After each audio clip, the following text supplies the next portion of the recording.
Di video saya kali ini, saya ingin memberikan tanggapan atas pengaduan Saudara Yohan yang terakhir di bulan Juni, di mana pada hari Jumat 15 November 2024 yang lalu, saya sudah memenuhi undangan untuk memberikan klarifikasi kepada pihak pemeriksa.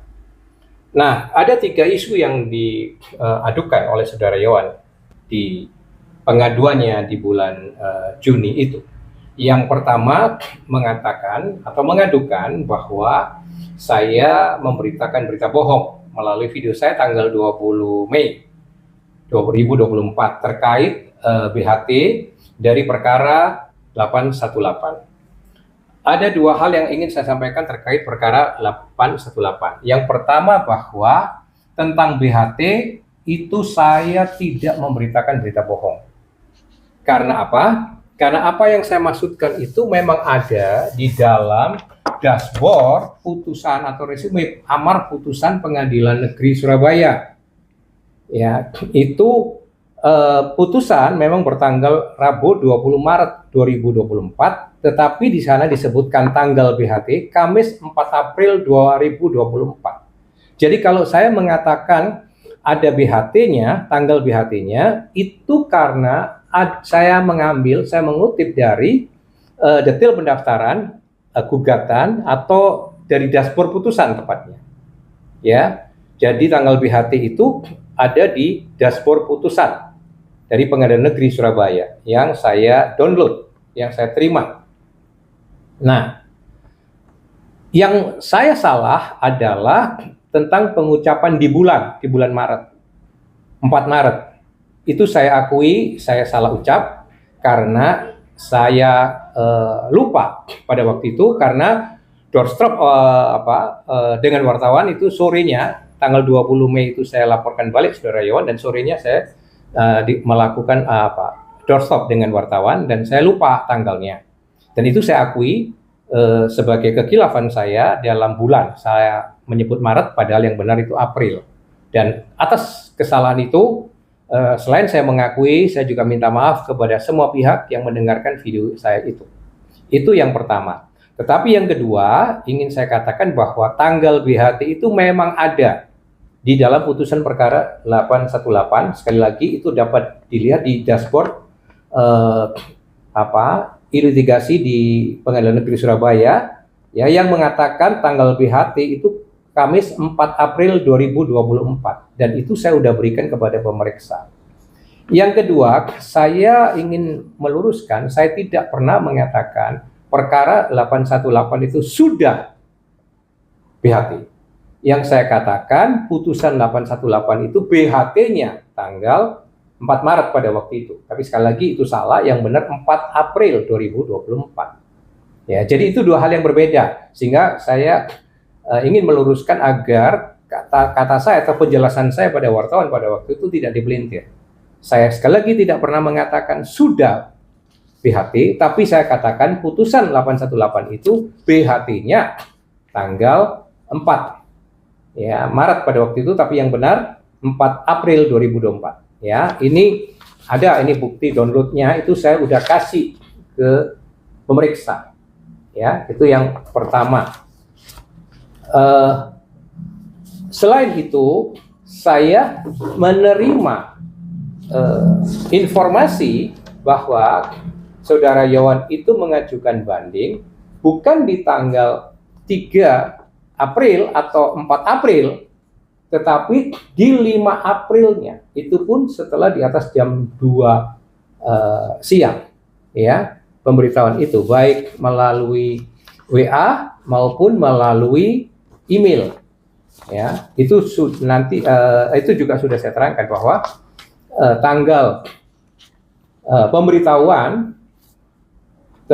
bandingnya Yohan itu justru 1 hari setelah deadline dari tanggal BHT. Ya, jadi tanggal BHT 4 April 2024, tetapi saya mendapat pemberitahuan banding, memori banding itu tanggal 5 April. Itu pun setelah sore hari di atas jam 2. Itu klarifikasi isu yang pertama terkait dengan BHT dari perkara 818. Isu yang kedua adalah Saudara Yawan mengatakan saya mengadukan laporannya sebagai laporan fitnah itu adalah tidak tepat, ya. Nah, bagaimana saudara mengatakan tidak tepat? Kan saudara lebih dulu yang mengadukan saya lewat Polda, lalu oleh Polda dilimpahkan ke Polrestabes Surabaya, ya. Dan saya menerangkan pemberitaan di Diagram Kota tentang pemasangan spanduk di rumah saudara itu sama sekali nggak ada unsur menghina atau mencemarkan nama baik saudara, nggak ada. Kami tidak pernah menyerang kehormatan saudara, ya. Yang kami pasangin spanduk itu rumah penjaringan itu yang memang statusnya adalah objek perkara, di mana surat-surat dan fisik itu dibawa ke kosan saudara. Dan saya melakukan itu dalam tindakan sebagai advokat, melakukan tindakan preventif untuk mencegah jangan sampai objek perkara itu bisa berpindah dalam cara dan bentuk apapun kepada pihak lain, kepada pihak ketiga.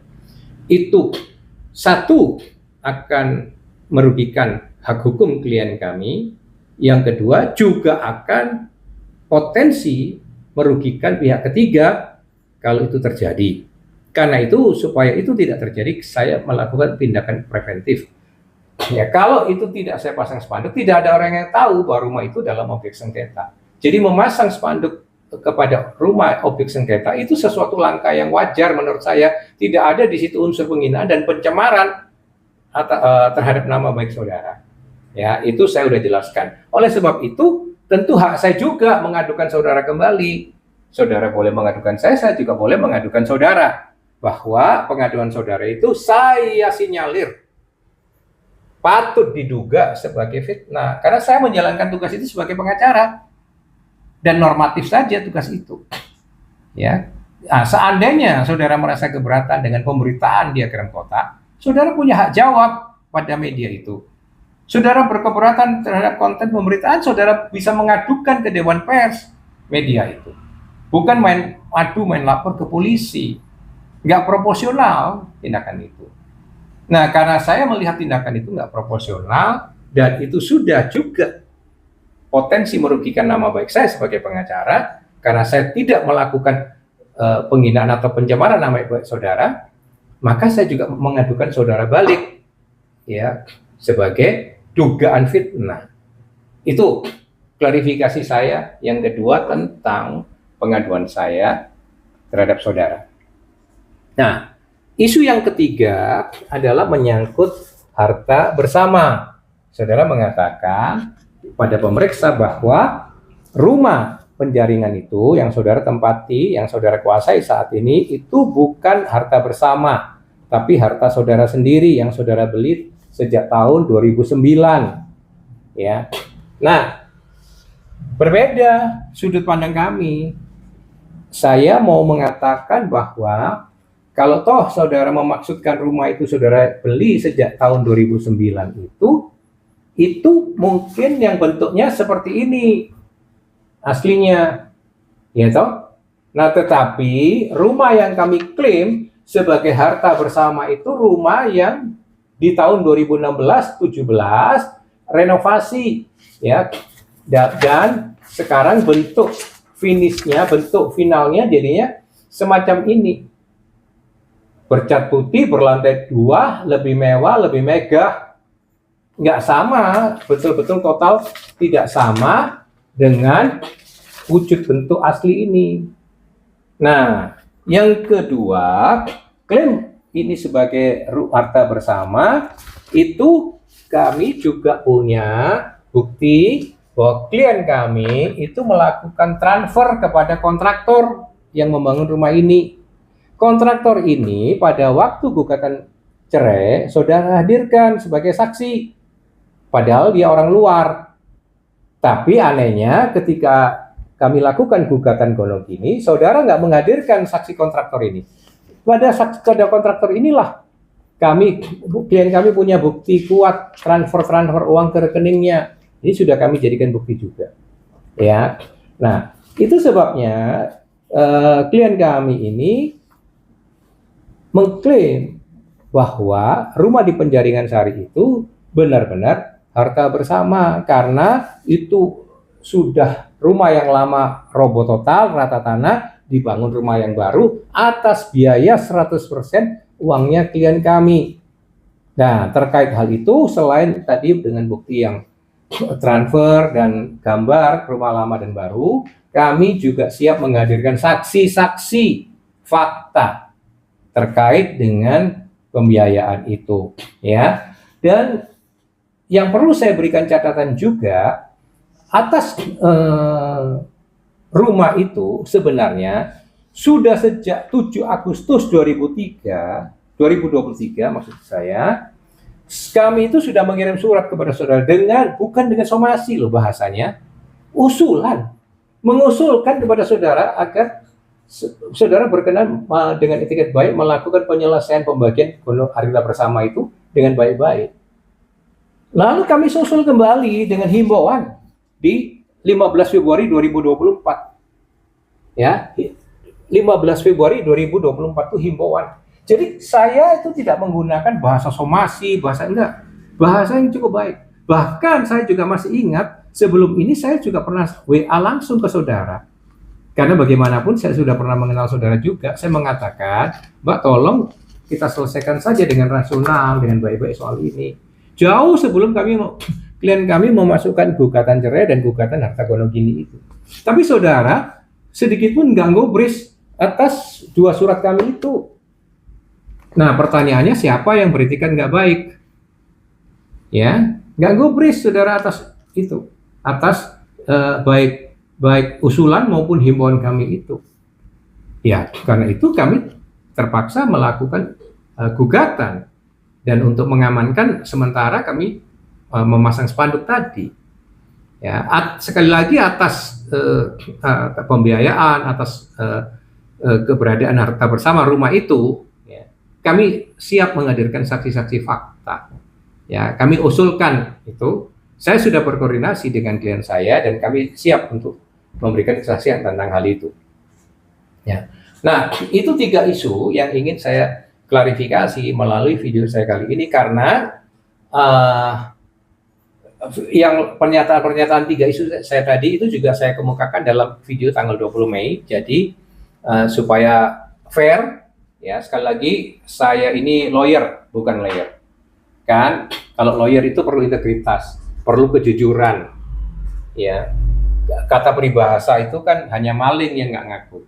Nah, saya menghindari. Saya fair, saya sportif, saya ingin jujur, ya, dan ingin menyampaikan ini secara transparan agar penyelidikan perkara ini menjadi terang benderang, membantu pemeriksa untuk terang benderang. Ya, saya akan menghadirkan saksi-saksi dalam rangka harta bersama ini, saksi fakta yang sangat bisa dipercaya.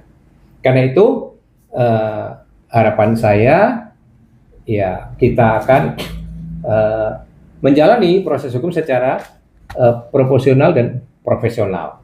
Saya percaya bahwa di lingkungan pemeriksa polisi di Polrestabes Surabaya semuanya itu profesional, semuanya fair, ya, adil, netral, tidak berpihak, tapi berdasarkan bukti-bukti yang ada, ya. Pemeriksaan akan didasarkan kepada bukti-bukti yang ada. Nah, sekali lagi, terkait dengan isu-isu itu, kami akan menghadirkan saksi-saksi yang bisa dipercaya. Itu klarifikasi saya, dan harapan saya melalui klarifikasi ini, melalui pernyataan saya yang jujur tadi, koreksi tentang bulan BHT, tanggal BHT, dan sebagainya, saya memperjelas, saya bersikap kooperatif dengan pemeriksa dan memperjelas semua fakta dan data. Dan akhirnya, terima kasih untuk perhatian semua pihak terkait perkara ini dan salam merah putih.